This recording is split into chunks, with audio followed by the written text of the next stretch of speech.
This episode of the Conscious Salon podcast is brought to you by Revlon Professional Australia. Welcome back to the Conscious Salon podcast. We've got someone very special in the studio today, Tess. We do, and she also got us a goodie when we came in. What? She scared the shit out of us. Sorry. I thought you got a goodie bag. I was like, I didn't get one. You didn't? No, a very generous friend who forgot to bring goodie bags for us. But this is someone who we have followed online for a long time, but we recently met in person and she became a fast friend. And with fast friends, we know that we say, you're coming on the podcast. 100%. So here we are. But I did write you a little intro. She started young and knew from the beginning of her career that hairdressing was her path. She purchased her first salon at just 21 years of age. Wow. The books made it look like it had a bigger clientele than it actually did. So you spent your first few years hustling your little ass off, and what looked good on paper didn't exactly match reality, which is what you found out the hard way. She hustled, figured it out, and slowly built something from the ground up. But like a lot of women in business, there comes a point where you realize that your business is built relying too heavily on you, which we're going to get into today because you told a wild story in your questionnaire, which I've never heard before, and we're definitely going to talk about it today.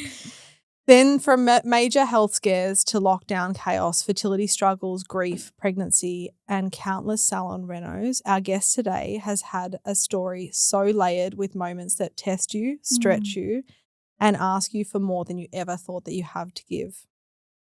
She's also someone who has done the inner work. You can hear it in the way that she speaks about her team, her culture, her systems, her leadership, and what it actually means to create a workplace where people feel safe, supported, and incredibly loved. Alongside all of that, she is also a huge contributor to our industry.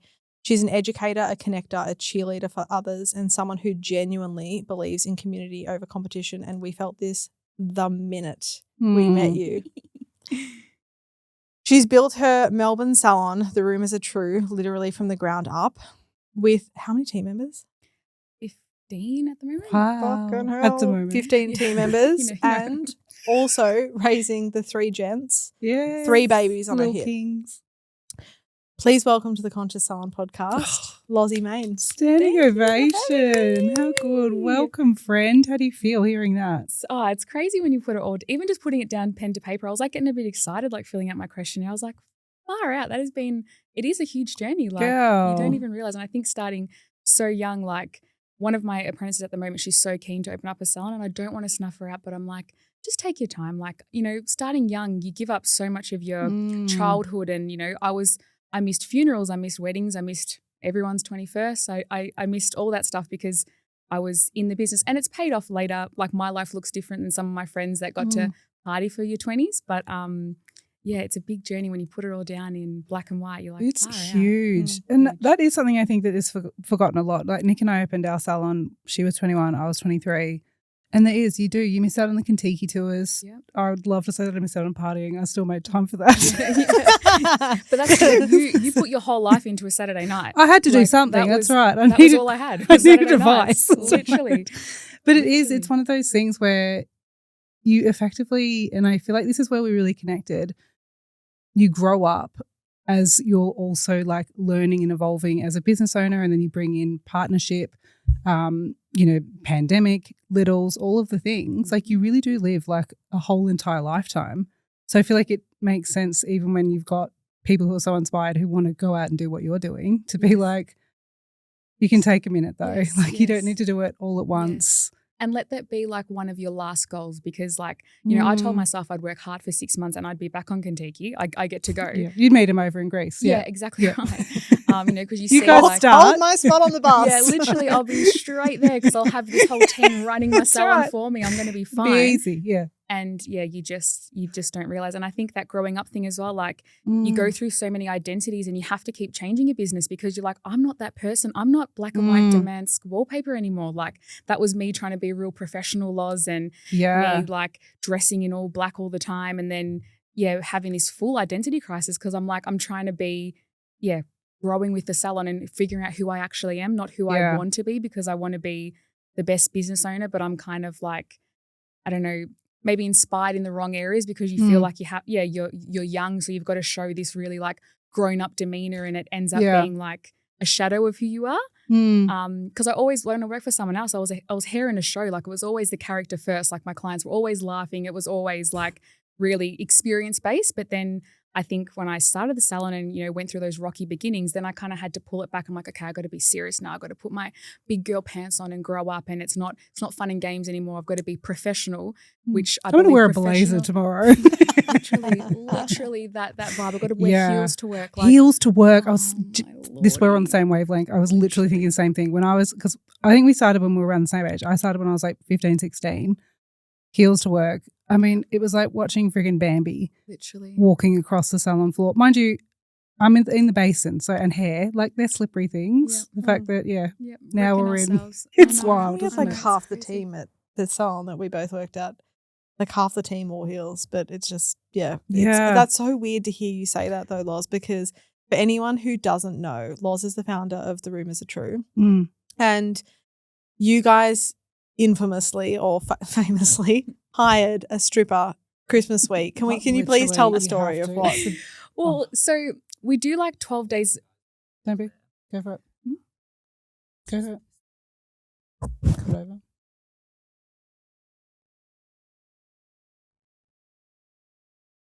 Was that over, Lozzie, the whole time? No. It's just Go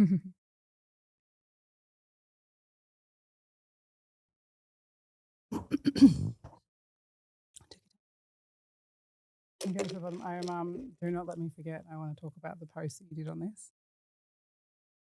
Your evolution Oh, yes. of like, I'm going to segue into that. Where were we just then? Strippers. The stripper. great. Stunning. Awesome. Thank you. Tell us about the stripper. So we usually do like a 12 days of rumors. So it links into like our marketing in regards to like 12 days of offerings for our clients. But then I do 12 days of goodies for my team as well, because like it's the most intense time in the salon. So I want to make it fun, keep the energy up. So they get like, chocolate strawberries and little bits and bobs. We've had tarot card readers, permanent jewelry, aura readers, just whatever I can do, like a massage therapist, whatever I can do. And then wow, stop now before Taya starts to apply for a job.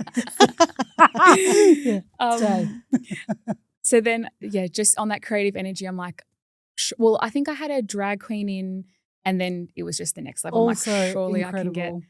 So the stripper, so the first year was an actual stripper. So he came in his police uniform and arrested Sarah for forgetting to order hummus. It was just so corny. Sorry, like, I laughed over it. What was it? Forget to order hummus, because we do cheese platters and there actually was no hummus. So it was kind of like a little bit of a thorn in the side for the whole team. So because I didn't tell anyone he was coming. Did they think he was an actual cop? At the start, everyone's like shocked because we're at a train station, so cops are like quite, often come past the salon. Not unusual. So they were like a bit shocked at the start, and then obviously, let in. But no one knew he was coming, so they're like looking at me like, what are you up to? But I'd spoken to him many times and said, I'm just like, we're on a public street. I don't know who will be in the salon. Yeah. You can't get your doodle out. Like you have to be covered. Please. And he's like, yep, no worries. Like, I'll like, keep that it. will cost more. It costs more to keep my clothes on. He was like, are you sure? Yeah, literally. He was like, are you sure? Are you sure it's part of the package? I was like, no. It's part of the package. No, it's part of the bun. It's fine. And I'm like, pick on Sarah, but like leave our clients alone. You can maybe like run around, like do some high fives, but like, just Sarah is your target. Forget the hummus again. Yeah, literally, she won't. And because she's like small, he was throwing her around he was like magic manning all over her. Wow. And then it comes to the last bit, and he's in his towel, and his jocks come flying out, and I'm blow waving, and I'm like shaking my head, like Kevin, no, like no, and everyone's like, I'm bright red because I'm like, you cannot. So he's doing his thing and he's looking at me and I'm like, no.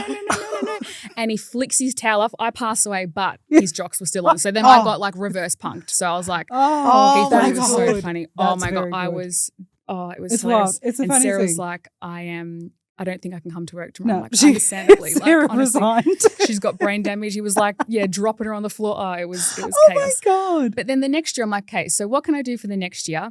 You know what? We actually need more hands. So let's just get the topless waiter. Honestly, at Christmas time, if you need like a tea and tidy and you're struggling to find one, did say this to me. $150, 2 hours work. Your clients will wait 30 minutes for a cocktail because he's serving it. So we've had like for the last 3 years, magic men coming in and just doing I love two it. hours of labor. And I saw him sweeping hair. I'm He telling did you, it he actually all. worked. He worked his did. butt off. He was getting drinks. He was doing all the doing body Oh, shots. you did say that like, to me. You said it was a really great investment. I so think I can justify that to the potentially accountant. Kate, we've just got a so that new you version know of- if you're listening, when we chat about this next year. So he's going to be our It was a tea and tidy. necessary expense. It actually, Take our word for it. literally, tea and tidies are tricky, you know. I really, he's trained now 3 years in a row. He's across it. He's literally going to be in the team meetings. He's going to be smashing You're it. going to come to Iconic. huddle for sure. Oh, it's so good. So- That was truly one of your most iconic moments. But I want to step back to also with when you were saying before about like the roles that we play as a young one when we're like and trying to be that version. You shared your transformation of the Rumours Are True and going through that. And there was one video that you shared. I don't think there's any sound on it. I did not recognize the space because it's all like blacked out. Everyone's wearing black, which if you know Loz, even just looking at her, you are wearing a black t-shirt, but like outside of that, she's a colourful girl. But seeing, I could not pick you out. I sat there and kept looking and I was like, I can't work out which one is, you might not even be in that video. I can't even. I think I am. I think I'm blow waving. I think I've got my little like bowler hat on, my little black bowler hat. Potentially, but I was like, I can't. And it's like that whole thing of this is what it should look like. This is what I should be like doing and trying on and like stepping into. And that part where now you get to like, even when you look at that evolution of yourself of like, whether it's putting on the blazer or the hat or whatever it is, to now being like, nah, fuck it. I'm just going to be as I am with the stripper Yeah, and the totally. chaos that comes with that. Totally. It's a pretty fucking extraordinary journey that you've had I and think it's- evolution in that. And it's the vibe that you want to attract to. Like I think about those moments that I got stuck running that kind of like playing dress ups as a salon owner, I feel like, because it wasn't me. It was like, a facade of what I thought it should be. All of the problems that I had around the salon because I was being an imposter. I wasn't attracting the people that I align with, the clients that I align with, Yeah. because I wasn't being true to myself. So I think that's like, it all comes hand in hand when you grow and you learn and you 100%. like become comfortable with yourself. Like I'm pretty cool. Like I'm allowed You're to be so who I cool. am when I get home. I can actually like, I've got a great circle of friends that are happy to be my friends. Why wouldn't people be happy to work for me when I'm just being Loz? I'm not being Loz, the salon owner. Well, it was actually Lauren back then too. I was Whoa, going to say, yeah. I didn't even recognize her. No, I hired a Lauren who was younger than me. So then I got old Lauren and young Lauren. I'm like, we got to fix this. Yeah. I'll just Oh, be yeah. Loz. And I don't want Loz- to be old Loz is who you old are. Lauren. Yeah. Lozzie, I want to take us back to when you actually bought a salon at 21. I want you to talk us through that journey. So I did my apprenticeship. I stayed at school, which was good for me. I was 17 when I finished year 12, so I was a bit young. So I was glad that I worked in the salon like Thursdays and Saturdays, but I didn't officially start my apprenticeship till I finished year 12. Worked there. It was tricky. It was a family-run business, but it was hard. So I finished up there. I worked for a couple of girlfriends for a bit. I just didn't vibe it. I actually went for a job at an electrical wholesaler. Don't even know why. Don't even literally. so random. And he took me in for an interview and then he sat me down and he's like, you're a hairdresser. I said, oh, I was a hairdresser. It's like, get out. Yeah. He's like, I'm just telling you, like, you remind me of one of my kids. You're a hairdresser. I'm like, have you wasted my time to come for an interview just to coach me? Yeah, Like, far out, thanks. bloody old men. But also grateful to him. Thanks, King, for I think like about him all the actually time, and I redirecting think, you me know what? back, being like, don't come and try and pretend to be an electrician. Yeah, go away, Get out. literally.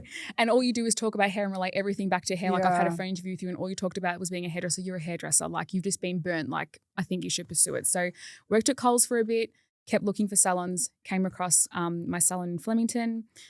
Thanks to mum and dad, helped get in there. Well, and my Kentucky funds, that was my money that was Yeah. saved up. I Well, was like, guys, I'm not Kentucky, coming to Grace. yeah, sorry. And yeah, bought the salon, lived out the back of it. It had like a little like, it was like a, those old school buildings, like it's a shop at the front and then Yeah. it had like a kitchen and 2 rooms did out at the that. back. Yeah, Nikki did the same. She lived above her I lived first above job, my yeah. first job. So funny, yeah. Wouldn't recommend it, but yeah. Yeah, look, Actually, there I lived was above the salon. We've all lived above our workplaces. There we go. Okay, great. crazy. I mean, it served me well at the time to be Yeah. like, I felt really independent and I guess I could expand on my hours and figure out when I wanted to work. At the start, I was kind of, more available. And yeah, worked solo for a bit and then took on my first apprentice, Marnie, who's still with me. Wow. So Whoa. she's like going to have like her 13th year this year. So That's we've so grown up together as cool. well, which is pretty incredible. Ingrid, who's my business manager, she kind of works like renting a chair for a bit, but she still works with us too. She's gone through the layers and she's off the floor now and kind of does all the shitty jobs that I don't want to do. So that's really nice. Thanks, Ingrid. Love you, Yes, Del. yes, Love yes, you. literally. You're getting a She's raise? like, literally. Yeah, I'm like, Kate's like, no. Yeah, yes, literally. I was just gonna laugh because like Ingrid's always like, you're putting a lot of work in my place. Can I have a pay rise? I'm like, you know what? If you feel like we can afford you, you can make the decision yourself. You tell me, darling. Yeah, literally. And wow. Yeah, so that's so- such a huge Huge. evolution even with that. yeah, Wow. and it was pretty. Yeah, it didn't have a clientele. We have like a couple of like $1 million clients called Trish Evans and Gail Cox. We had like this full books of all these clients, and we were booked out for months, and it was just all a load of shit. Yes. Jesus. So we had two. We still got those two clients though, and they are the best. They are worth the investment. They are the best clients ever. They've stayed with us this long. But yeah, there was no clients. Wow. Oh my God, wow. And when I had one other random client come in, and she's like, "Have they told you about the ghost?" And I can't handle that shit. Like murderers, cool, come at me, ghosts and stuff. Don't do that to me. Like I can't. She doesn't do I can't. supernatural. No, I cannot. Freaks the absolute shit out of me. What's the story? Should I have told you about the ghost? I said no. She's like, oh yeah, there's been a ghost hanging around here for a number I of was going to years. say it's in the shop. It's like, oh my isn't it? God. So then she goes to leave and the door's stuck and she can't open the door. And then she gets over, she's like, oh, must be the ghost. See ya. And I'm in the salon by myself. And I'm like, take it with oh my you. God, wait, where are you going? I'm coming in the car with you. Like, oh my God. I was like petrified. I had to wait. I was busting for the toilet. I didn't leave the desk until my client came in. I'm like, sorry, there might be a ghost. Can you walk down the hallway with me to go to the toilet? Oh my God. Okay, why did that client do you dirty like that? She should have taken the ghost. Literally. $100%. That's what, Yeah. when I rang my mum afterwards, she said that ghost was definitely following that lady. Mum's like, 100% the went best with her like as that. well. Yeah, Hectic. absolutely. Lozzie, something that you shared with us before recording, which I've never known about you, was about the accident that you had in the middle of the night. And that was actually really shocking to read what happened to you, and then obviously the snowball effect of what happened afterwards, realizing that the salon was so dependent on you and needing to take time off. Can you share whatever you feel comfortable sharing? So, yeah, the salon was vibing at the time that this happened. So I had the best team, like my biggest fans. Like the team that I have was, Ingrid, Marnie, Lauren, who was like, I interviewed Lauren actually just after the accident, but like I was on that trajectory of having a really great team we were aligned, we were on the same page. But I was definitely carrying all the weight on my own, trying not to burden them with the salon. So Ryan's a night shift worker, has been our whole relationship. So I'm home alone, got up in the middle of the night. And then next minute, George, my dog's like licking my face. And I'm like, what's going on? And I feel like I'm in a pool of sweat, and I kind of touch my chest and my hands are covered in blood. And then the pain hits my face and I'm like, what has happened? So I must have gotten up and I fainted and I hit the bathtub. And so like the bathroom looked like an actual blood splatter, like a crime scene. I'd lost a tooth. So I couldn't even get up because I couldn't gather myself. So I kind of crawled to my bedside table to get my phone and call Ryan, like worst phone call for him as well. Like he's at work. Yeah, he calls mum. They come flying to an ambulance. I think an ambulance got there first. But I was too disorientated to get to the door. So mum got to the door with the ambulance, and like the ambulance gets to me, and it's not fun. It's funny now. I can laugh about it. But like, she's like, okay, she's feeling around my mouth. My mouth is like, I've actually still got like everyone, like my lips. I'm blessed with like nice lips, but You really I do are. have a huge scar tissue in my bottom lip because I had like 35 stitches in my mouth. Oh my God. Yeah, it was insane. Absolutely insane. So a tooth I missing? I bit into my mouth, like smashed it open, split. Like my face was like insane. I'll show you This guys is the before you photos. had the boys. Like Yeah, this I is just gotten married. It pre-kids. was a month after my wedding, thank goodness, because I looked like I looked damaged for like 6 months. But like there was no, like you just woke up and were Just like, didn't feel right. Just felt off. Yeah. I had a gastric sleeve, so I had a few issues from since having that. So right. I kind of had a few like health hurdles from that. So, but there was no long term thing. It was just I'm just a fainty girl. It's just my party trick. So just this one got me really good. That Jesus Christ. is so Which tooth? long. One You next trying to, to be I So got it- I'm sure you yeah. shouldn't ask Yeah, that. but I'm no, gonna the ask. one next to my front teeth. So the paramedics like feeling around, she's like, she's lost a tooth, and I'm like, fuck off, because I'm like, that's the worst thing that could Oh my happen God, to that's me the is like worst losing thing. a tooth. It's I the was like, worst. Yeah. find it. She's like, we don't. There's like shit Where? blood everywhere. Yeah, insane. Oh my Um, God. But then this, like, aside from all of that, the salon just could not run. The team didn't know how to do Right. like a single thing.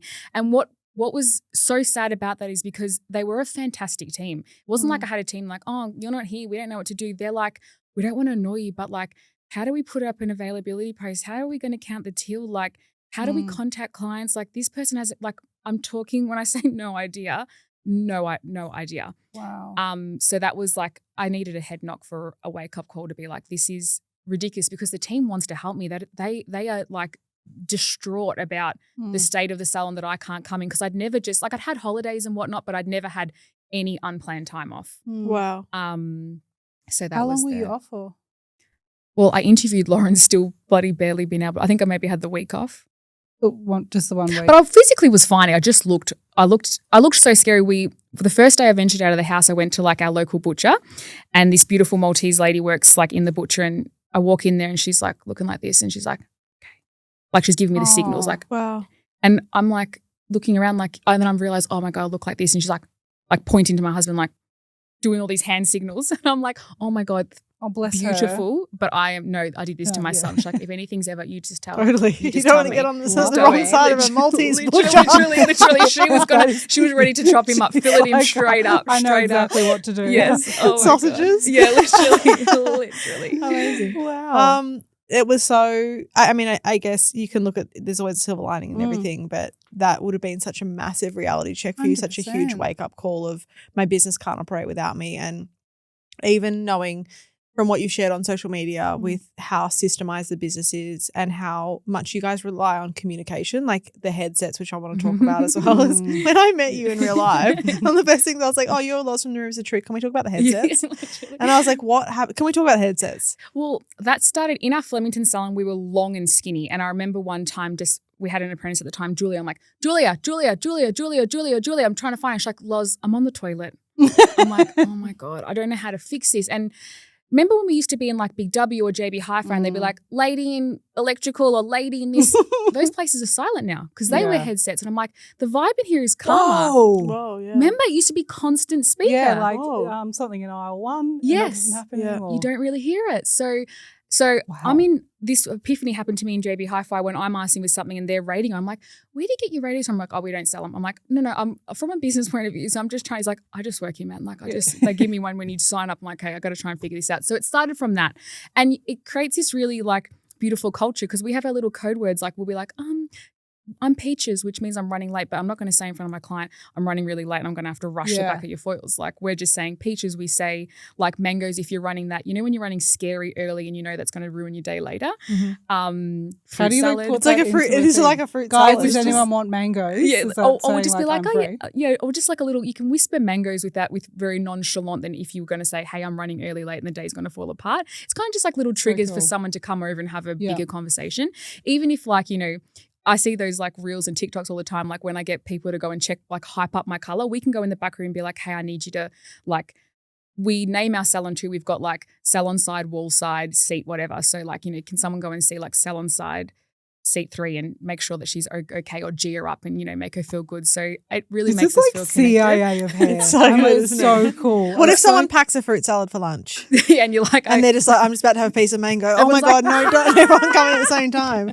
No, honestly though, that is a logistical nightmare. Those things though, like I really rebelled against not wanting to have processes in place because I didn't want to take away the fun. Yes. I really was scared of that. I didn't want to be, even though I am naturally bossy, like my whole family will say I'm bossy. I didn't want, in my salon, I wanted it to be community and I wanted everyone to have fun and I wanted it to be, I didn't want to systemize the creativity and the fun out of it. But what I realized is when you do systemize it, the creativity and fun can come first because you're not fucking worried about it anymore. Totally. When you're running or it's running in your head, I probably wasn't really that fun then because I'm actually, when they're having fun, I'm having to run away and think about the million back end things that I have to do. So that was always my biggest block. Like I just wanted to be able to, have personality and not be, bossy. Totally. I feel like that's the biggest thing with it though. Like rules can be cool. Absolutely. Processes are great. Yeah, Absolutely. they're sexy. Absolutely. I think the biggest thing here, Loz, is like that communication when your team grows to 15 on the floor,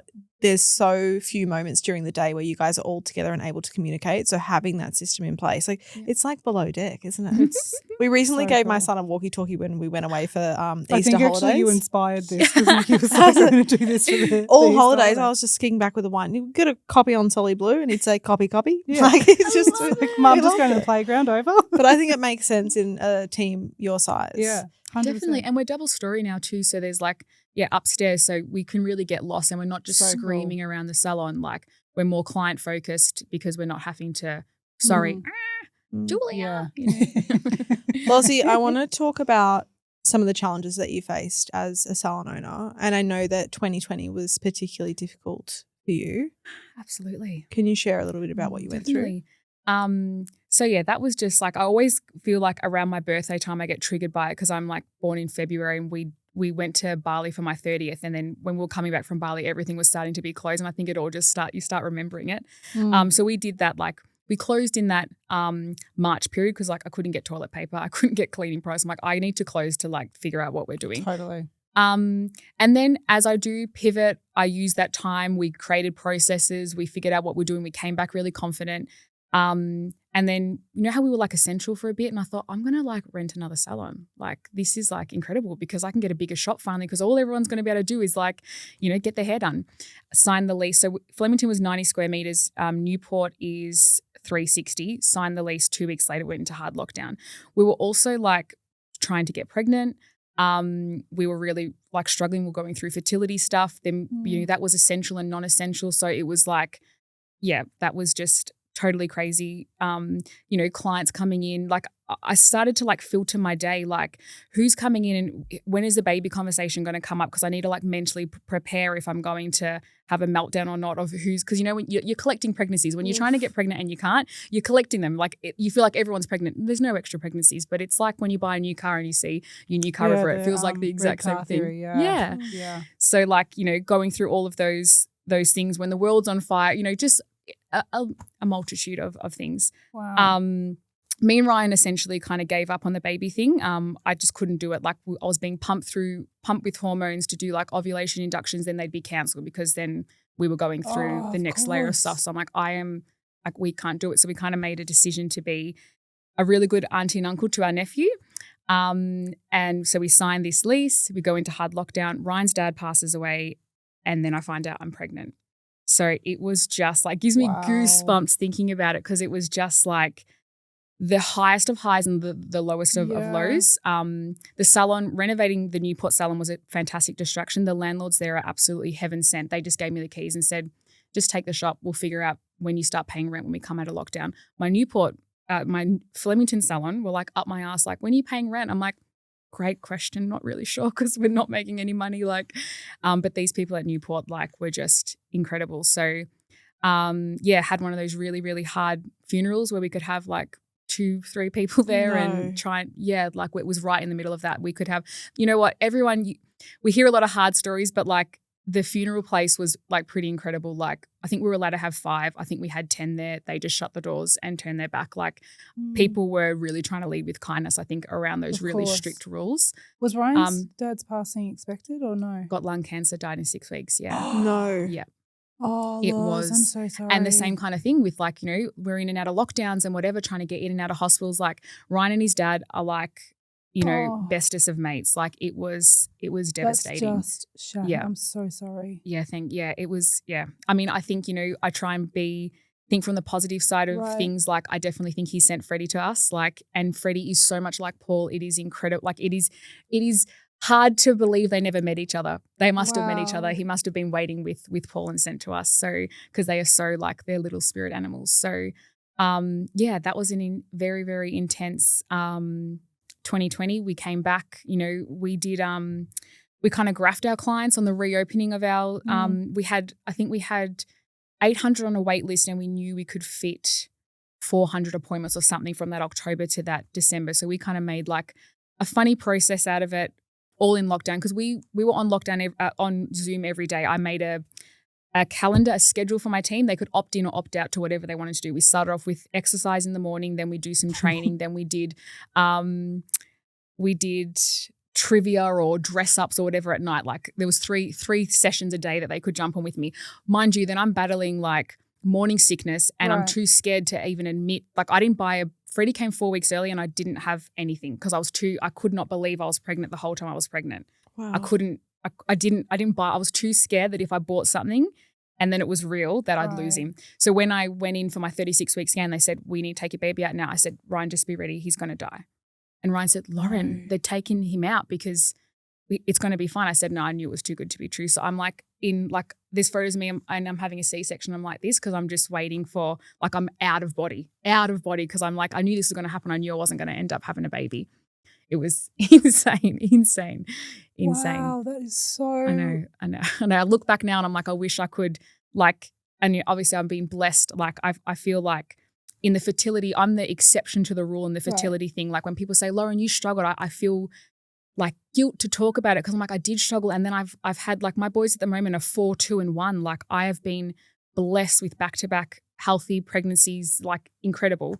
But I am the exception to the rule. I feel guilty and I feel grateful, but I feel guilty because I'm like, there's people that don't end up having the smooth sailing journey like myself. So yeah, sorry, I just jumped like 800 No, stories that was in. like, no, we've gone exactly where we were meant to. But even with that, I feel like with you being the exception, I can hear you saying you feel guilty on it. But I feel like with that, it can also be so inspiring for those that are in that because even hearing you say, we just accepted that we're going to be incredible aunt and uncle and we're going to pause on the treatments that we're doing and we're going to focus on, and correct me if I'm wrong, but with your father-in-law passing and then you finding out you were pregnant, like what was the gap between that amount of time? 2 months. Wow. Yeah. So like, and then it's that thing like, oh, it's because you stopped thinking about it. And I'm like, I just like that's when you're in the moment, the thick of like everyone will give you, especially in Salon land, everyone will, the minute that you get married, everyone's like, the oh, you're having a advice. baby and you're having a baby and you're like, oh, yeah. And then, you kind of, every now and then you'll open up and be like, oh, we're actually doing some fertility stuff. And you do hear some beautiful stories of people who've been through the same thing, but then you're like, oh, no, you just need to stop thinking about it. Yeah. You're just thinking about it too much. I'm like, well, he works night shift, I work day shift. We really need to think about it because the coordination when someone works 6 nights a week and you're home, like the coordination's pretty, got to be pretty spot on to be able to have any like alone time. And also we want to keep it like fun and cute and not like we're Exactly. just like it's. And I feel this is the thing it often is not spoken about. It's that we spend so much of our, early years and at school pretty much convincing and like learning and being told to us that like if you have unprotected sex once, Oh, that's it. you're going to get pregnant and it's going to be crazy. And like I'm not trying to make it out like I'm being like it's not that easy actually, guys. But also when you are going to that, when you make that choice of I really want to have a family, we have this expectation because it's been played to us so long that it's going to be so easy and just like that. Truly. And when it isn't like that, the guilt and all of the things you're saying, and even now with you saying you're the exception to the rule, when I hear you say that and hearing the fact that you did face all of these things amongst chaos of lockdowns, multiple salons, unexpected passing of your father-in-law, I find that really fucking inspiring for people to hear that and think, I don't want to like stop thinking that this is potentially not going to be for me. Like they can hear that and be like, you know what? That can expand and inspire them to hopefully like have that experience as well. Thank you. But thank you for sharing. That's fucking huge. Incredible. It was a lot at the time. And I think just, not trying to wish them away. I look back at like, even like taking pregnancy photos and stuff. I just didn't wear, I wear like this anyway, but like maternity clothes and stuff or loving my bump, I was just really like, I just knew. So yeah, when Freddie come, like everyone was at the shops buying clothes because I didn't know what I was having either. And putting car seats in car and stuff because I just was not. And then, we had Ralph who came 6 weeks early and was like a NICU baby, like proper had to leave him at the hospital and stuff. So I just those challenges, but I just always want to lead with being very grateful and very, very, very, very blessed. Lozzie, when you first held Freddie after everything that you'd been through and with that mindset of this is not going to work, talk us through what you felt when you first held him. So after those like blanked out ones, I'm not a crier. That's just like not my, but then like there's like the next layer of photos where they've put me on him and I said, there's like a video, I had the best nurse, like she was like, in it. Like I've got like every single moment, and I'm like, is he ours? And Ryan's like, yes, I've seen him come out. And I'm like, is everything okay? And Ryan's like, he's perfect. Like he's fine. And then I just completely break down. Like, and then I just like everything. I'm just in awe of him. Like watching him. Like I just can't believe he was ours. Yeah. So and then all of that, like that, the connection was there immediately. Like motherhood was just like an easy path. I think from, not accepting it, I felt so worried that I wasn't going to connect with him or bond with him or, be able to, be a good mum or know what I was doing. But again, I'm so grateful that it all fell into place, and I have a great support around me. So it made that, Ryan's amazing. It made that, job super duper easy. Incredible. Beautiful. Loz, I want to know, we've heard about some of your challenges that you've had personally, but I want to know professionally, what is the most challenging thing that you've gone through as a salon owner? I definitely think the identity stuff that we've spoken about. I think coming out of COVID and trying to figure out like where our benchmarks are and understanding our even still now having data to understand. That's why I'm so excited to work with Kate to be able to understand, to like forecast and kind of Everyone's wondering who Kate is. Kate Slater is her name. Great accountant for anyone watching. Exactly. She's incredible. Yes. So I think, I'm always wanting to be better and be a good leader and put my best foot forward to be able to have a great team. I don't want to talk about staff and, bash staff, because I feel like that's always like people's like first leadership team. Like, oh, it's staff. Staff is so hard. I'm like, yeah, but I feel like we're the problem and we're the solution. So it's always me working on me to make sure that I'm attracting the right staff and I'm leading the staff in the right way. Like when we talk about processes, like when you put stuff like that in place, you can coach your team so much easier. The conversations become less emotional and more just factual because you've got that stuff down pat. So I think, over the years, like I've had someone steal from us. I had a really sneaky front of house. She started working on the, she's like, I think we should move the desk. I think the vibe of the desk would be better over here. And I was like, okay, yeah, let's move the desk. And she stole $18,000 from the till. Oh my God. So perfect crime. Not in one shift, obviously. Someone paid cash that day. Yeah. Someone paid God. for a couple of years of appointment. 18 grand. Yeah. So it was perfect timing. Marnie was going to Europe for like 2 months. So there was going to be a dip in money, obviously. So I kind of just didn't really notice what had happened. And then we let her go for other reasons. And then the new front of house started. She's like, there's all these like credit to account.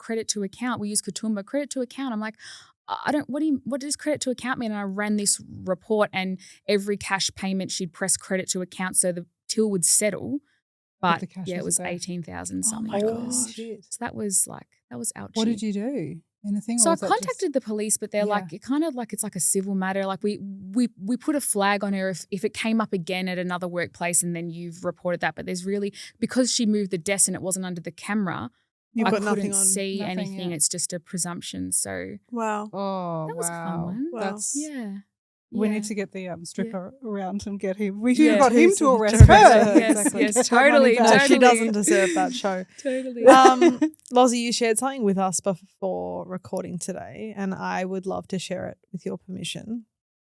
It was something that I thought was so beautifully written and really sums you up from the moment that we met you. We felt instantly comfortable with you. Mm-hmm.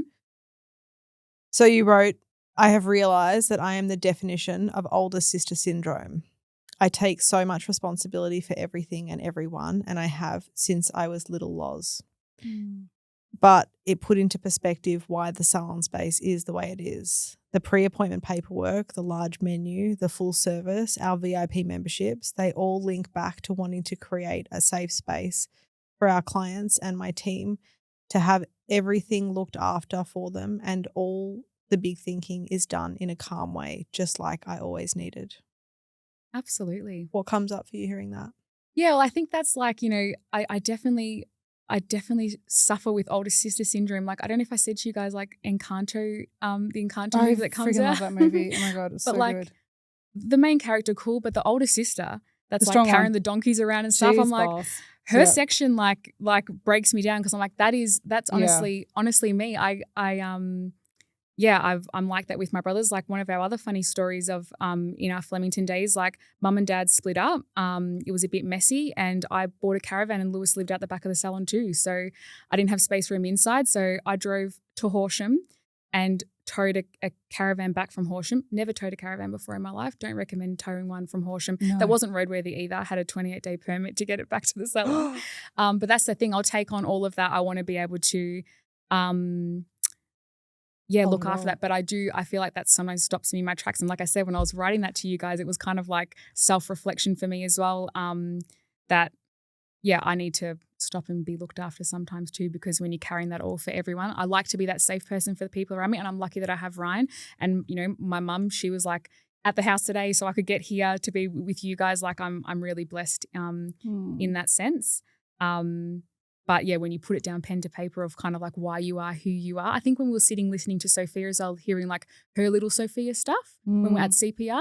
I know you said you're not a cry. Did you cry when Sophia was speaking? Yeah. So I was like, what the hell's wrong with me? Like usually I'm like okay, straight face, let's like, when Paul passed away, that was the thing. I'm like, all right, I can handle this. I can organize that. I'll hold it. I'll be strong for everyone else. Totally. Wow. Totally. Like even, in regards, like not to be too morbid and talk about funerals, but I've actually like. It was actually, you know what, can I say before you say that? It threw me a bit when you said, I miss funerals, weddings, travel. I was like, why have you led with funerals? Which usually is an indication that you've been to a lot. Yes. Wow, which is awful. But sorry, continue with. I've actually like, hosted is not the right word, but like I've been a celebrant for 2 funerals because like in the moment of like my godfather passed away, and like my god siblings, they were like just stressed under and I'm like, you know what, I'll be the celebrant. I can do his funeral. So I've done his funeral then because I did his funeral when Ryan's grandpa passed away. They were like, Lauren, can you be the funeral? I've done a wedding too to balance out the energy. Wow. I married Sarah, who is our operations manager. But that is that like taking on. What else is in the bag of tricks of yours? No. I was going to say, Jesus. Oh my God. So hang on, you've done funerals and weddings. Yeah, Sarah gave me a wedding to balance out the good energy. So, I love. But I mean, I think it's just that innate sad I nature. didn't put that in your intro, actually. Celebrant and funeral director as well. Oh my God. But no, I think it's that thing of like taking on and kind of wanting to take that pressure off people around me. I am like, Ryan is incredible. He is like, other day I was laughing, I was sending Snapchats to the girls at work because I'm like in bed with my laptop and he's serving me toasties and then he's serving me like a fridge fag, like a Pepsi Max, and then he's serving me Easter eggs. So like he looks after me like so well to be able to let me be like a kid again. But that growing up too fast and starting salons young, I think that you just kind of build up from that level of responsibility. Mm-hmm. Wow. Lozzie, I want to end on one final thing. You've got so many people in the hair and beauty industry listening to you and looking at you to be a source of inspiration in this moment. So what's the one piece of advice that you wish that you had at the start of your journey that you can pass on to people? I just think be true to yourself. I think we are who we are and we're fantastic at it. So I just think we should really just be honest and true and be proud of who we are because we've worked hard to be who we are. So I think if I could have taken all those steps back and been weird, awkward, funny Loz from the get-go, I would have attracted all those same vibes and had a smoother journey. Yeah, take off those fucking blazers. Unless you love a blazer. Unless it's hot pink. That's right. You're cute. Lozzie, thank you so much for being here. Like, obviously, we don't take it for granted that you would have moved mountains to organise the gents to be looked after today and to be here with us and to give us your time. But the moment that we met you, we literally fell in love with you. When I latched to you guys, I'm like, please look after me. I'm so awkward. Well, we were wearing the same T-shirt as well. So we're like, this had to happen. But it's such a privilege to know you. Thank you for sharing your heart with our industry and thank you for everything that you've done to contribute to this industry and your team dynamic, your culture. It's so inspiring and we're just blessed to have you here today. So thank you. You are to all of us. Thank you, Loz. That was fucking incredible. Thank you guys so much for listening to another episode of the Conscious Salon podcast. Love you guys. Stay conscious.